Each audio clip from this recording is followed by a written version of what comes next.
اس کے چہرے پر دکھ کے سائے پھیلنے لگے۔ سچ پوچھ تو اس کلرٹی نے اپنا ناس مار دیا۔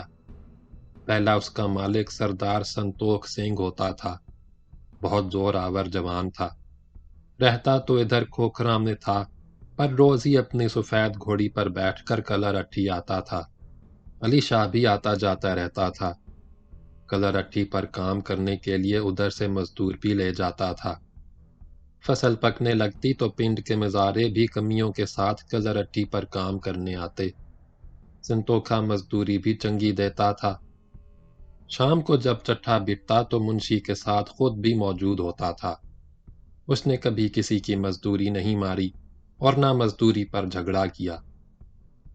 تو نے بھی کلرٹی پر مزدوری کی ہے؟ کی تو ہے، پر جی وہاں کام کرنے سے مجھے ایسی کھانسی ہو گئی تھی کہ کھانستے کھانستے رات جاگتے ہوئے کٹتی۔ وہ ایسا ہے جی، کلر کھودتے ہوئے کھارا ایسے اڑتا ہے جیسے دھواں ناک میں گھس کر اندر چلا جاتا ہے۔ اسی لیے منہ پر منڈاسا باندھ کر کلرٹی پر کام کرنا پڑتا ہے۔ پھر بھی بہت کھانسی آتی ہے، کتنے ہی مزدوروں کو دمہ ہو گیا۔ اللہ دیتا چند لمحے چپ رہا۔ پاکستان بنا اور فسادات ہوئے تو سنتوخ سنگھ بھی بھاگ کر سرحد پار چلا گیا۔ کلرٹی پر مہینوں کام بند رہا۔ نور علی کھوکھر بھی کھوکھرا ہی میں رہتا ہے، وہاں اس کی حویلی ہے۔ سردار سنتوخ سنگھ کے جانے کے بعد کھوکھر نے افسروں سے مل کر ایسا چکر چلایا کہ کلرٹی اور سنتوخ سنگھ کی ساری زمین اس کے قبضے میں چلی گئی۔ یہ بنجر اور کلر زمین پہلے سنتوخ سنگھ ہی کی ہوتی تھی۔ سنتوکھے نے بھی بنجر زمین پر کھیتی باڑی کی کوشش نہیں کی۔ اس کی زمین کئی میل آگے ہے، ادھر بالکل پانی نہیں، کنواں کھودو تو بہت زیادہ گہرائی میں جا کر پانی ملتا ہے، چند ہی برسوں میں سوکھ کر ڈال بن جاتا ہے۔ پر کلرٹی جب کھوکھر کے قبضے میں آئی تو علی شاہ کے مزاروں اور کمیوں کے لیے مصیبت آ گئی۔ کھوکھر نے سب سے بگاڑ لینی شروع کر دی۔ پہلے تو تھوڑی بہت مزدوری بھی دیتا تھا، پھر وہ بھی بند کر دی۔ پنڈ والوں نے گلا کیا، کئی نے تو کلرٹی پر کام کرنے سے انکار بھی کر دیا۔ پھر تو جی کھوکھر ایسا ناراض ہوا، جس نے انکار کیا اسے زمین سے بے دخل کرنا شروع کر دیا۔ تو نے بھی کلرٹی پر کام کرنے سے انکار کر دیا تھا؟ ہاں جی، میں نے بھی انکار کر دیا تھا۔ ایک تو وگار کرنی پڑتی تھی، اوپر سے مجھے کھانسی بھی ہو گئی تھی۔ اس نے مجھے بے دخل کرنے کے لیے طرح طرح سے تنگ کرنا شروع کر دیا۔ میرے مویشی اور چوکھر اٹھوا لیے، ربی کی واڈو وصل بھی کٹوا کر اٹھا لے گیا۔ میں نے تھانے میں اس کے منشی اور کرندوں کے خلاف پرچہ چاک کرایا تو پولیس نے الٹا میرے خلاف مویشی چوری کا مقدمہ بنا دیا اور مجھے جیل میں بند کر دیا۔ 4 مہینے سے بھی زیادہ مقدمہ چلا، میں چھوٹ گیا، پر ہفتہ بھر بھی نہ گزرا تھا کہ کھوکھر نے میری گھر والی کو اٹھوا لیا اور کھوکھرا میں اپنی حویلی کے اندر بند کر دیا۔ اس وقت میرے 2 چھوٹے چھوٹے نکے تھے، ماں کے بنا روتے تھے، مچلتے تھے، ضد کرتے تھے۔ اللہ دینوں کا بیاہ نہیں ہوا، گھر میں کوئی زنانی نہیں تھی جو بچوں کی دیکھ بھال کرتی، روٹی پکا کر کھلاتی، مویشیوں اور چوکروں کا سویرے پٹھا دھتا کرتی، دوپہر کو کھیت پر بھتا پہنچاتی۔ میں تو جی گھر والی کے بنا بالکل تباہ ہو گیا۔ وہ تو میرا بازو ہے۔ تو نے پولیس میں پرچہ چاک نہیں کرایا؟ ایک بار کرایا تھا تو 4 مہینے جیل میں بند رہا۔ اللہ دیتا کے ہونٹوں پر زہر خان تھا۔ اس دفعہ نہ جانے کتنے جھوٹے مقدمے میرے خلاف بنائے جاتے، اس ڈر سے میں نے پرچہ شرچہ تو چاک کرایا نہیں، کھوکھر کو سفارشیں پہنچائیں پر اس نے کسی کی نہ مانی۔ اس چکر میں 1.5 سال گزر گیا۔ میری گھر والی کھوکھر کی حویلی میں تھی، اس کے ایک بچہ بھی ہو چکا تھا۔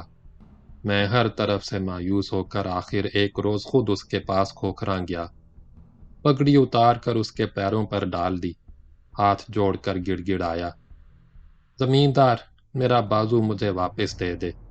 پہلے تو وہ بہت گرم ہوا، دیر تک گالاں نکالتا رہا۔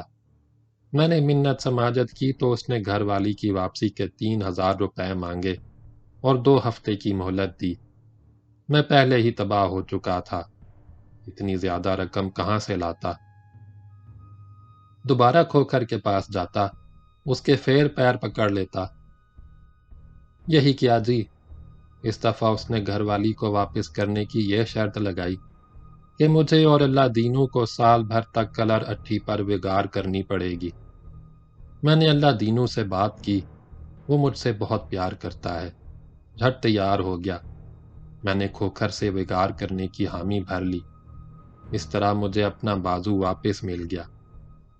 لالی نے اس کی باتوں میں دلچسپی لیتے ہوئے دریافت کیا، آگے کیا ہوا؟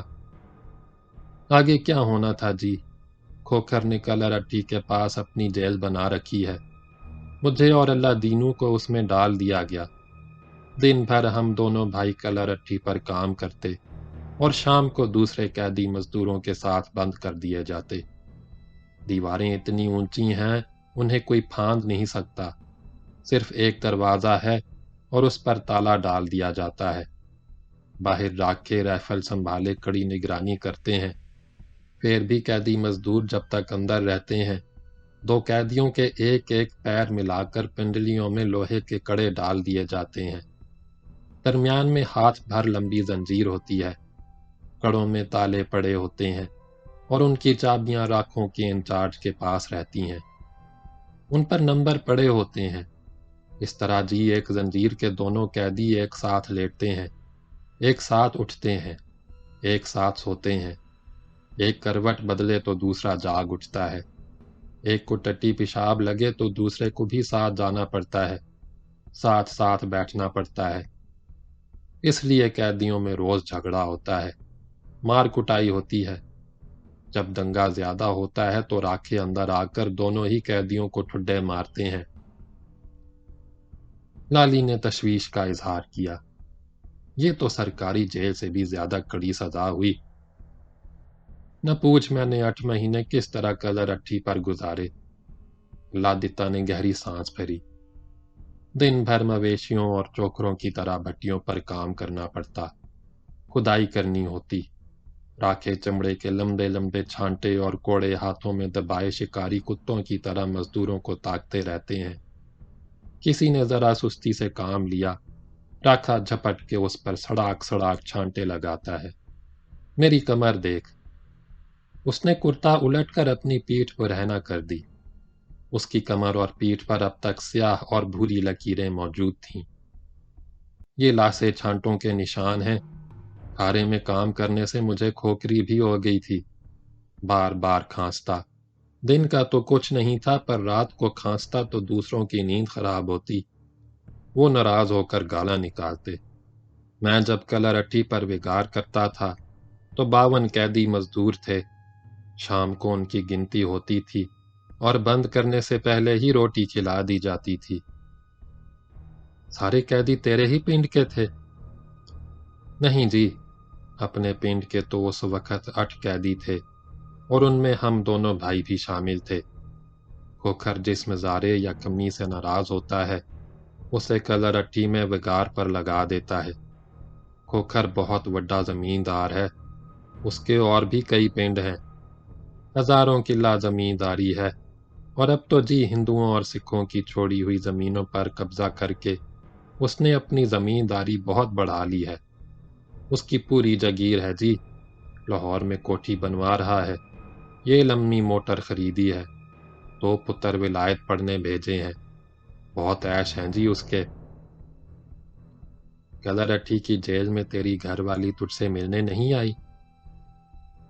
قیدی مزدوروں سے کسی کو ملنے کی بالکل اجازت نہیں، اللہ دتا نے جواب میں مطلع کیا۔ کسی کو ان کے بارے میں کچھ بتایا ہی نہیں جاتا، انہیں پکڑ کر رات کے اندھیرے میں اونٹ پر بٹھا کر کلر اٹھی میں لایا جاتا ہے اور جیل میں بند کر دیا جاتا ہے۔ ان کے گھر والوں کو بالکل پتہ نہیں چلتا وہ کہاں گئے۔ میری گھر والی کو بھی 2 ہفتے تک میرے اور اللہ دینوں کے بارے میں کچھ پتہ نہیں تھا کہ ہم دونوں کہاں ہیں۔ وہ نور علی کھوکھر کی حویلی پر گئی، پر وہ اسے نہیں ملا۔ پھر وہ اس کی منشی دلاور لنگا کے پاس گئی۔ وہ اسے لارے لپے دیتا اور رات کو اپنے پاس بلا لیتا۔ ایک روز اس نے شراب پی رکھی تھی۔ اس رات میری گھر والی اس کے پاس تھی۔ لنگا نے نشے میں مست ہو کر بتا دیا کہ مجھے اور اللہ دینوں کو کلرٹی کی جیل میں رکھا گیا ہے، پر وہ ہم دونوں کو چھوڑنے پر کسی طرح راضی نہ ہوا۔ اللہ دتا، تجھے تو کھوکھر نے سال بھر کے لیے وگار پر قید میں ڈالا تھا، تو 4 مہینے پہلے کیسے باہر نکل آیا؟ جب میں نے تجھے سبھی کچھ بتا دیا تو یہ گل بھی سن لے، اللہ دتا نے جواب دیا۔ علی شاہ یہاں سے نزدیک ہے، کلرٹی کے راکے کبھی کبھار وہاں جاتے ہیں۔ ان میں سے ایک راکے میران خان سے میری گھر والی نے میل جول پیدا کر لیا۔ لالی نے ہنس کر کہا، یاری لگا لی ہوگی، ایسی ہی گل تھی۔ اللہ دتا نے جھینپ کر نظریں جھکا لیں۔ پر میران کے ذریعے وہ چپ کے مجھے گھیور، مرونڈے اور حلوہ پکا کر بھجوا دیتی۔ میں اور اللہ دینو چھپ کر کھا لیتے۔ دوسرے بھی ایسا ہی کرتے ہوں گے، ایسے ہی جیسے سرکاری جیلوں میں باہر سے چوری چھپے سامان اندر آ جاتا ہے۔ ایسا ہوتا ہوگا پر مجھے پتا نہیں۔ اب آگے کی سن۔ ایک رات ڈیوٹی پر میران خان اکیلا رکھوالی پر تھا۔ دوسرے روز عید کی چھٹی تھی، کام بند تھا۔ کلرٹی پر 4 راکھے تھے، ان میں سے 3 شام کو کام بند ہوتے ہی اپنے اپنے گھر چلے گئے۔ میران خان کا گھر میاں والی میں تھا، اس لیے وہ ٹھہر گیا۔ یہ بات اس نے میری گھر والی کو بتا دی تھی اور اسے رات کو کلرٹی پر اپنے پاس بلا لیا۔ اندھیرا ہوتے ہی وہ اس کے پاس پہنچ گئی۔ آدھی رات تک اس کے ساتھ رہی۔ 500 روپے رشوت بھی دی تاکہ وہ مجھے چھوڑ دے۔ لگتا ہے تیری گھر والی بہت تیز ہے، سونی بھی ہوگی۔ اللہ دتا اس کی بات نظر انداز کر کے بولا، پھر ایسا ہوا جی، آدھی رات کے بعد میران خان اندر آیا۔ اس رات اس نے مجھے اور میرے ساتھی قیدی کو کونے والی کوٹڑی میں سلایا تھا۔ قیدیوں کو راکھے اپنی مرضی کی جگہ سلاتے ہیں اور سونے سے پہلے ان کے معالنے پر بھی آتے ہیں، ان کی گنتی بھی کرتے ہیں۔ اس وقت سارے قیدی بے خبر سو رہے تھے، کئی کوٹڑیوں میں اور کئی کوٹڑیوں کے باہر دلان میں سو رہے تھے۔ میران خان میری کوٹڑی میں آیا، چپکے سے میرے کڑے کا تالا کھولا، کڑا پیر سے نکال دیا، آہستہ سے جھنجھوڑ کر مجھے جگایا۔ میں نے گھبرا کر بولنا چاہا تو اس نے میرے منہ پر ہاتھ رکھ دیا، میرا پیر ہلا کر بتایا، کھلا ہوا ہے۔ کوٹھڑی میں اتنا اندھیرا تھا کہ میں میران خان کو پہچان نہیں سکا۔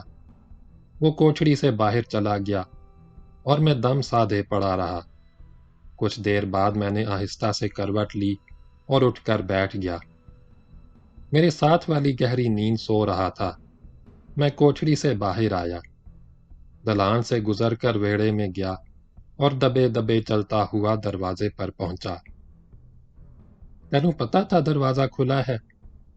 ہاں جی، مینوں اسی وقت کچھ اندازہ ہو گیا تھا جب میرے پیر کا کڑا کھولا گیا تھا، اللہ دتا نے بتایا۔ میرا وچار ٹھیک نکلا۔ میں نے باہر والے دروازے پر ہاتھ رکھا تو وہ کھل گیا۔ میں باہر نکلا، گھر والی میرا انتظار کر رہی تھی۔ میران خان دروازے کا تالا بند کرنے لگا اور ہم دونوں آگے بڑھ گئے۔ کلرٹھی سے نکل کر پنڈ پہنچے، بچوں کو ساتھ لیا، ضرورت کا سامان گٹھڑی میں باندھا اور نکل کھڑے ہوئے۔ سویرا ہونے تک ہم پنڈ سے بہت دور نکل جانا چاہتے تھے۔ تیری گھر والی نے بتایا اس نے تجھے کس طرح چھڑایا؟ اس نے رستے میں مجھے سب کچھ بتا دیا تھا۔ میں نے میران خان سے اس کی یاری کی گل سنی تو بہت گرم ہوا، وہ بھی گرم ہو گئی، بگڑ کر بولی، زمیندار کے پاس جب میں 1.5 برس سے بھی اوپر رہی اور حرام کا نکاح بھی جن کر ساتھ لائی، تب تو نے کچھ نہ کہا۔ اب میں نے تجھے چھڑانے کے لیے میران سے یاری لگا لی تو ناراض کیوں ہوتا ہے؟ گل تو اس نے ٹھیک ہی کہی تھی، لالی ہنس کر بولا، پر تو نے اپنے بھائی اللہ دینوں کے بارے میں کچھ نہیں بتایا۔ اس کا کیا بنا؟ وہ جی ابھی تک کلر اٹھی کی جیل میں ہے۔ نور بخش کھوکھر نے اسے سال بھر بعد بھی نہیں چھوڑا۔ وہ میرا بدلہ اس سے لے رہا ہے۔ اللہ دتا نے لالی کو مطلع کیا۔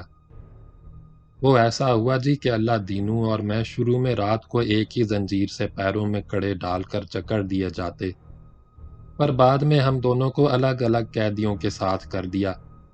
میں نے جیل سے باہر آنے کے بعد میران خان کی بہت منت کی۔ گھر والی نے بھی اس کو منانے کی کوشش کی، پر وہ کسی طرح اللہ دینو کو چھوڑنے پر تیار نہیں ہوا، بلکہ میرے گڑ گڑانے پر ایک دم بھڑک اٹھا۔ ایسا ناراض ہوا کہ مجھ پر بندوق تان کر کھڑا ہو گیا۔ میں نے اسے اتنا گرم دیکھا تو ڈر گیا۔ بات یہ ہے کلر اٹھی کے سارے ہی راکے بہت ظالم اور خونخوار ہیں۔ میران خان تو سب سے زیادہ ظالم اور خونی ہے۔ میں نے اپنی آنکھوں سے دیکھا ہے، ایک قیدی کو جھگڑا کرنے پر میران خان نے گولی سے اڑا دیا۔ ڈز ڈز فائر کیے، وہیں ڈھیر ہو گیا۔ وہ گھبرو جوان تھا۔ کچھ دیر اپنے ہی خون میں پڑا تڑپتا رہا، پھر اس نے دم توڑ دیا۔ کسی نے ڈر کے مارے اس کی طرف مڑ کر نہیں دیکھا، سب اپنا کام کرتے رہے۔ کسی قیدی نے بھاگنے کی کوشش نہیں کی؟ دو نے ایسی کوشش کی تھی جی۔ ان میں سے ایک تو بھاگتے ہوئے راکھوں کی گولیوں سے مارا گیا، دوسرا نکل گیا، مگر راکھے بعد میں اسے بھی پکڑ لائے اور گولی مار کر اس کا بھی خون کر دیا۔ جو بھی راکھوں کے ہاتھوں مارا جاتا ہے اسے کلر اٹھی سے کچھ دور گڑھا کھود کر دبا دیتے ہیں۔ نہ اس پر کفن ڈالا جاتا ہے، نہ اسے نہلایا جاتا ہے۔ رات کے اندھیرے میں چپ چاپ زمین میں گاڑ دیتے ہیں۔ میرے سامنے 3 قیدی مارے گئے۔ اللہ دینو کے بارے میں تینوں پتہ ہے؟ وہ زندہ ہے؟ لالی نے پوچھا۔ ہاں جی، یہ تو پتہ ہے۔ ویسے وہ ہے تو تکڑا جوان، پر اسے غصہ کم ہی آتا ہے۔ ویسے بھی سارے ہی قیدی راکھوں سے بہت ڈرتے ہیں۔ جیسا راکھے کہتے ہیں ویسا ہی کرتے ہیں، ہر بات چپ کر کے مان لیتے ہیں۔ اس نے قدرے توقف کیا۔ زمیندار تو میرے سامنے کبھی کلر اٹھی پر نہیں گیا، پر اس کا منشی دلاور لنگا ہفتے میں 1-2 بار دورے پر ضرور آتا ہے۔ یہ تو بتا تو نے اللہ دینو کو چھڑانے کے لیے کیا کیا؟ نہ پوچھ کیا نہیں کیا۔ میں نے پولیس میں پرچہ چاک کرایا، اس پر کوئی کارروائی نہیں ہوئی تو اوپر درخواستیں لگائیں، چٹھیاں بھیجیں، خود شہر گیا، افسروں کے سامنے گڑ گڑایا، فریاد کی پر کچھ بھی نہ بنا۔ نور علی کھوکھر کو ان باتوں کا پتہ چل گیا، اس نے مجھ پر حملہ کرا دیا۔ میں ان دنوں نیلا ڈوبا میں تھا، علی شاہ چھوڑ کر وہیں چلا گیا تھا۔ ادھیارے پر 9 کلہ زمین لے لی تھی، اس طرح میں پاہی بن گیا۔ ادھیاری کی پہلی فصل خریف کی تھی، میں نے بڑی محنت کی، پھٹی اور کماد بہت چنگی رہی۔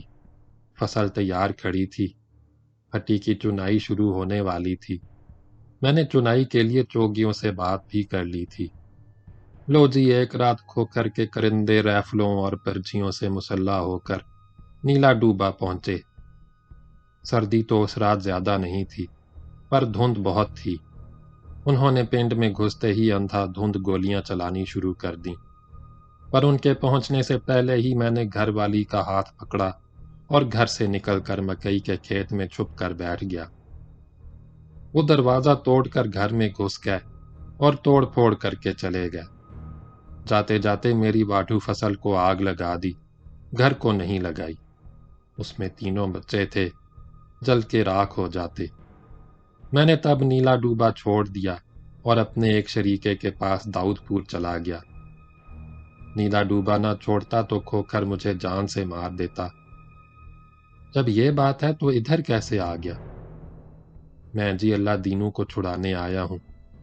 کل کلر اٹھی پر کام بند رہے گا، آج رات بھی ایک ہی راکھی ڈیوٹی پر رہے گا۔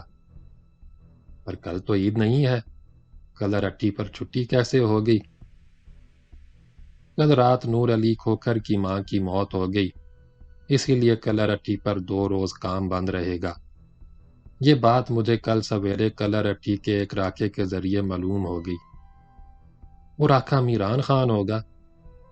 نہیں جی، میران خان کو تو کھوکھر نے نوکری سے نکال دیا۔ اسے تو کلر اٹھی چھوڑے ہوئے بھی 2 مہینے سے اوپر ہو گئے، پتہ نہیں کہاں گیا۔ مجھے کلر اٹھی کا جو راکھا ملا تھا اس کا نام طور محمد لکھیرا ہے۔ آج رات وہ اکیلا کلر اٹھی کی رکھوالی کرے گا، دوسرے راکھے شام کو اپنے گھروں کو چلے جائیں گے۔ لالی نے اسے چھیڑا، آج بھی تو اپنی گھر والی کو ساتھ لایا ہوگا۔ نہ جی، ایسی کوئی گل نہیں، اللہ دتا نے انکار میں گردن ہلائی۔ طور محمد لکھیرا 1000 روپے لے کر اللہ دینو کو چھوڑنے پر راضی ہو گیا ہے۔ طور محمد لکھیرا خود بھی کلر اٹھی چھوڑ کر بھاگنا چاہتا ہے۔ 1000 روپے مل گئے تو وہ آج ہی بھاگ جائے گا۔ اس نے ٹھنڈی سانس بھری، اس کا چہرہ افسردہ ہو گیا۔ تو جانتا ہے میرے پاس اب کچھ بھی نہیں رہا، چوکھر چرانے والا غریب چاک ہوں، 1000 روپیہ کہاں سے لاتا؟ جب کچھ بن نہ پڑا تو گھر والی کو داؤد پور کے سنار کے پاس سرگانے پر رکھ کر 1000 روپیہ ادھار لیا۔ تینوں تو پتہ ہی ہے، جب تک ادھارا وانا ہوگا تب تک وہ اس کے گھر میں وگار کرے گی، ہر طرح کا کام کرے گی، یوں سمجھو اس کے پاس گروی رہے گی۔ کیا کریں جی، اللہ دینوں کو رہائی دلانی بھی تو ضروری ہے۔ وہ اہری اور محنتی ہے، وہ آ گیا تو ہم دونوں بھائی محنت کر کے گھر والی کو سال بھر میں ادھار ادا کر کے سرگانے سے چھڑا کر واپس لے آئیں گے۔ لالی نے اس کی بات نظر انداز کر کے پوچھا، تو کبھی جہانگیرہ گیا ہے؟ کیوں نہیں گیا، سڑک کے ساتھ ہی ہے، وہاں میرا ایک چچیرا رہتا ہے۔ میں تو جہانگیرہ کے لمبردار ملک اللہ نواز خان کو بھی جانتا ہوں۔ ویسے تو اس کی قوم کھٹیانہ ہے، پر اس کا پیو خوشاب سے ملکوں کی کڑی ویال آیا تو خود ملک بن گیا، اور اس کا پت تو بالکل ملک بن گیا۔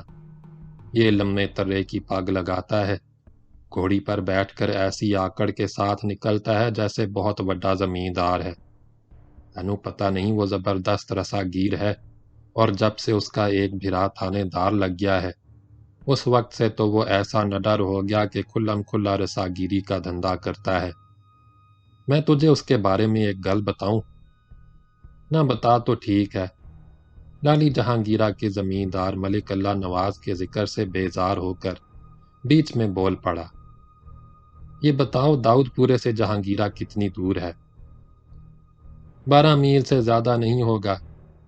پر تسی جہانگیرہ کے بارے میں کیوں پوچھ رہے ہو؟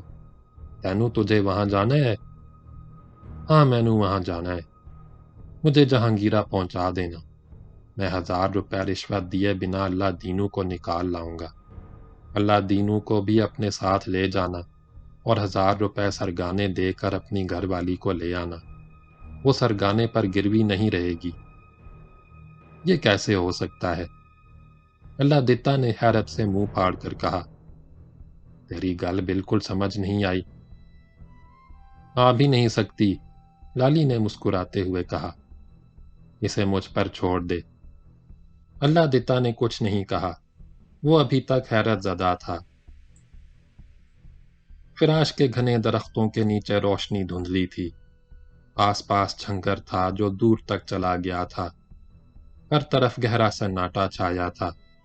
سامنے چٹیل میدان تھا جس پر تیز دھوپ پھیلی تھی۔ میدان کے آخری سرے پر اونٹوں کی قطار گرد کے بادل اڑاتی گزر رہی تھی۔ اونٹوں کی گردنوں میں پڑی ہوئی پیتل کی گھنٹیاں آہستہ آہستہ جھنکار رہی تھیں۔ اللہ دتا نے لالی کو مخاطب کیا، یہ اونٹ دیکھ رہا ہے، لگتا ہے کلر اٹھی سے آ رہے ہیں۔ ان پر کچا شورا لاد کر ٹیشن بھیجا جا رہا ہے، وہاں کھوکھر کا منشی ہوگا، وہ ریل سے اوکاڑے بھیج دے گا، وہاں کارخانے میں اسے صاف کیا جائے گا۔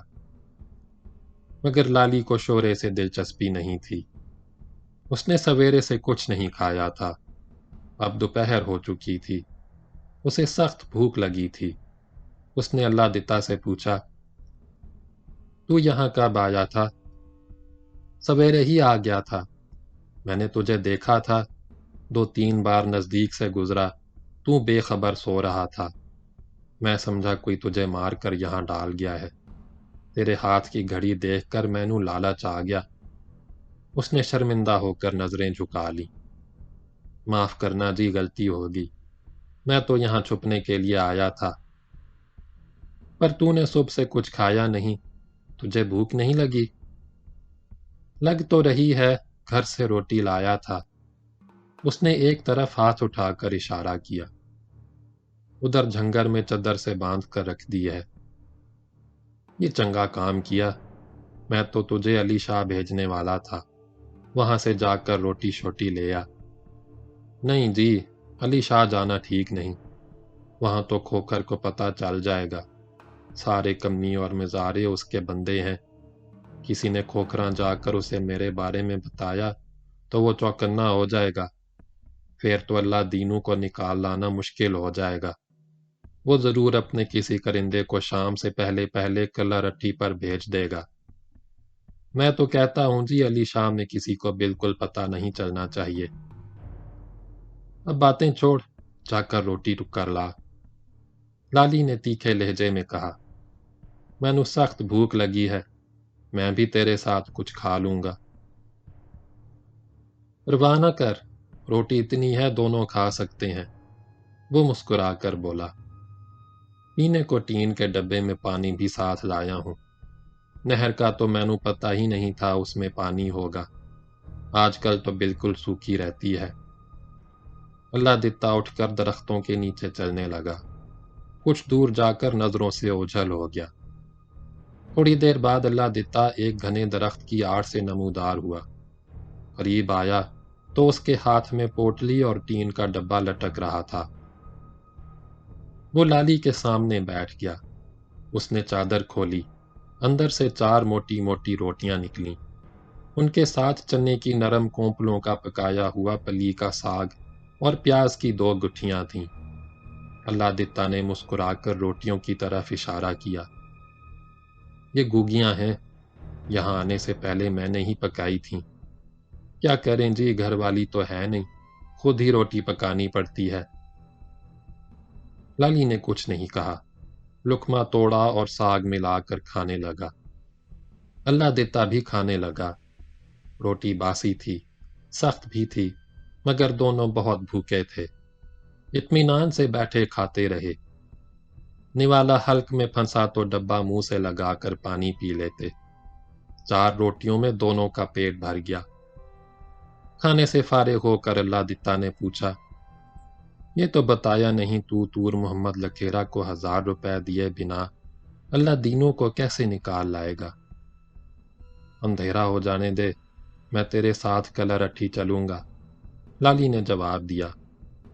وہاں جا کر آس پاس کا معائنہ کروں گا، جیسا تجھ سے کہوں ویسا ہی کرنا، پر یہ جان لے راکے کے پاس بھری ہوئی رائفل رہتی ہے۔ اللہ دتا کے چہرے پر خوف کی پرچھائی منڈلانے لگی۔ کوئی گڑبڑ ہوگی تو دونوں مارے جائیں گے۔ حوصلے سے کام لے، لالی نے اس کی پیٹھ تھپکی۔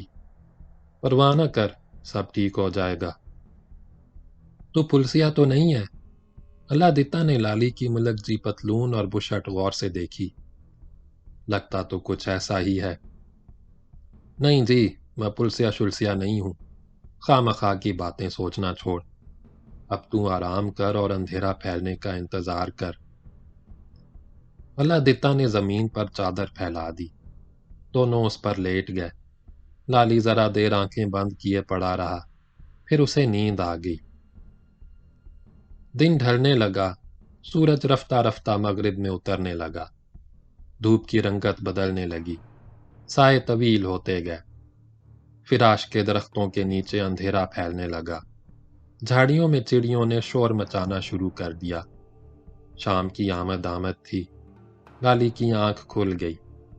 اللہ دتا موجود نہیں تھا، لالی گھبرا کر اٹھ بیٹھا۔ ادھر ادھر نظریں دوڑا کر اللہ دتا کو تلاش کرنے لگا، مگر اس کا دور دور پتہ نہ تھا۔ لالی کو تشویش ہوئی، وہ حیران و پریشان بیٹھا سوچتا رہا کہ اللہ دتا کہاں چلا گیا۔ 2 منٹ گزرے، 5 منٹ گزرے،